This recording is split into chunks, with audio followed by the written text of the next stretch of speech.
y a-t-il des formes de vie extraterrestres sur ces exoplanètes?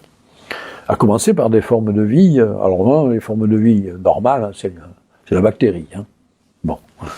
Maintenant, on peut toujours rêver, grâce à la science-fiction notamment aussi, et puis en transposant, je sais pas, l'évolution darwinienne, si vous voulez, vous partez de souche initiale, la bactérie, puis après vous avez les mutations, puis la vie se diversifie, puis vous finissez par avoir des espèces relativement évoluées.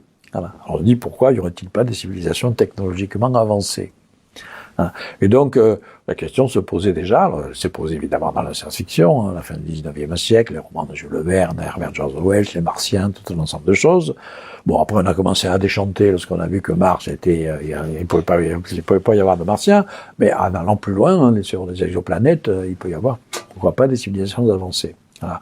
Et comme vous le savez, il y a eu un programme qui s'est lancé dans les années 70 sous l'initiative du grand astronome américain Carl Sagan, un programme d'étude des ondes radio en provenance du cosmos. On appelait ça le programme SETI, Search for Extraterrestrial Intelligence, SETI, qui a monopolisé donc des grands radiotélescopes pour étudier dans certaines bandes de fréquences particulières, sur des longueurs d'onde radio particulières, où on sait que l'univers est transparent sur ces ondes de radio, étudier ces signaux radio pour voir s'il y en avait qui pouvaient être d'origine artificielle et non pas naturelle, avec des structures temporelles particulières.